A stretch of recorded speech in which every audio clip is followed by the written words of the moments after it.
이번에는 중국 현지 분위기 살펴보도록 하겠습니다. 한국경제신문의 강현우 베이직 특파원 연결돼 있습니다. 자, 강 기자, 오늘 미국 증시에서도 중국 관련주들이 일제히 상승하는 흐름을 보였었는데 사실 이 흐름 어제부터 지속된 것이었죠. 전일 마감했던 중국 증시에서 특징적인 부분들 어떤 것들 짚어보면 좋겠습니까? 어제 중국 증시는 전날 미국 증시에서 중국 기업 주가들이 대거 상승했던 흐름이 이어지면서 강세로 마감했습니다. 상하이 종합지수는 0.79%, 선전 성분지수는 1.55% 올랐습니다.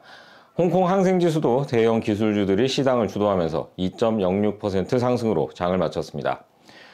홍콩 증시를 통한 외국인의 본토 주식 매수인 북향자금은 어제 4억 위안 매수 우위를 보였습니다. 중국 본토 자금의 홍콩 주식 매수인 남향자금은 27억 위안 매수 우위였는데요. 이 남향자금은 지난 5일 이후 18거래일 연속 순매수 행진을 이어갔습니다. 시가총액 상위주 중에서는 바이주 주식인 마오타이와 우량예가 3%대 강세를 보였습니다.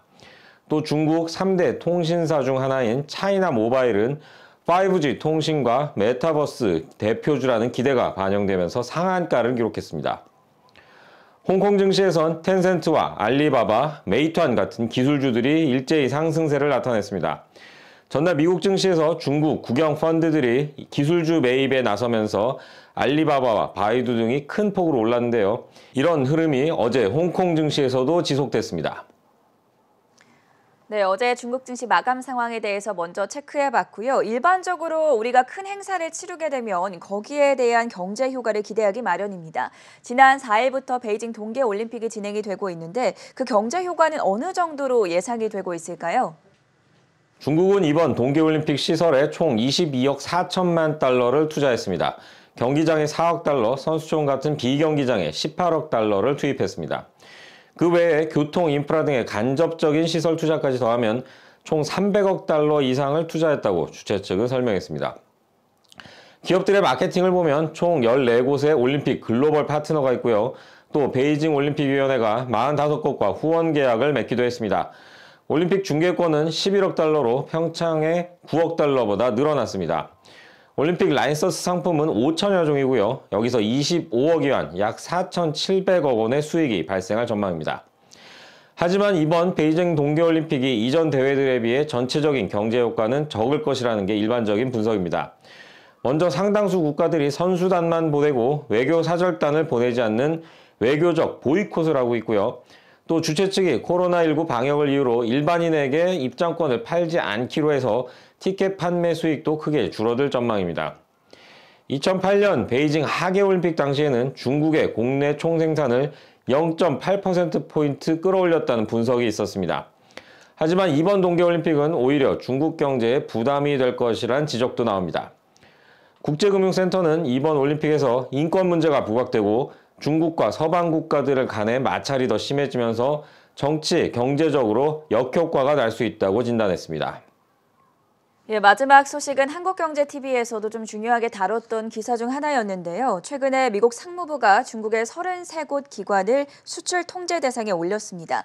여기에 대한 중국 정부의 대응과 반응은 어땠습니까? 네, 미국 상무부는 어제 중국 기업과 기관 33곳을 이른바 미검증 리스트에 추가로 올렸습니다. 미 당국이 볼 때 최종 소비자가 누구인지를 정확히 파악하기 어렵기 때문에 수출을 통제하겠다는 리스트입니다. 미국 국가안보에 위협이 되거나 중국 군대에 협력하는 기업일 수 있다는 얘기입니다. 이 리스트에 올라간 기업이나 기구에 미국 기업이 특정 제품을 수출하려면 미국 당국의 허가를 받아야 합니다.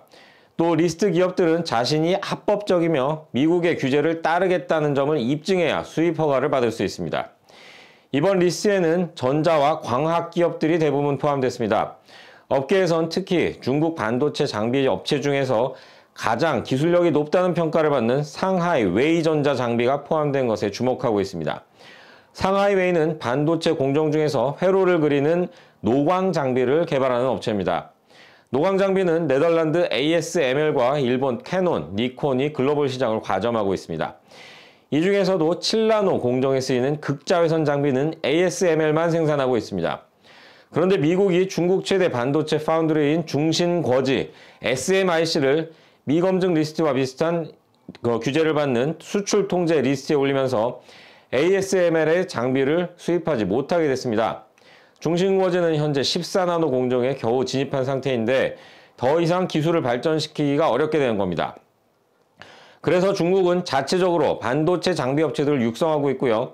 상하이웨이는 베이팡 화창, 중웨이와 함께 중국 정부가 투자를 집중하고 있는 3대 장비 업체에 들어갑니다. 미국이 상하이웨이를 규제 대상에 올린 건 중국의 반도체 산업을 더 강하게 견제하겠다는 의미로 해석이 됩니다. 중국 최대 바이오 의약품 수탁 생산업체인 우시바이오도 미검증 리스트에 올라가면서 주가가 폭락하기도 했습니다.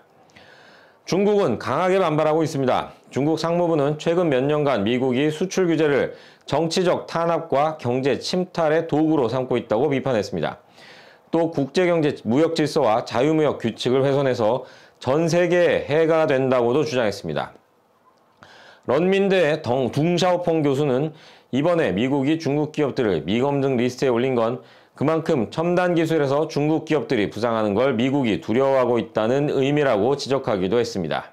지금까지 베이징에서 한국경제신문 강윤호였습니다. 고맙습니다.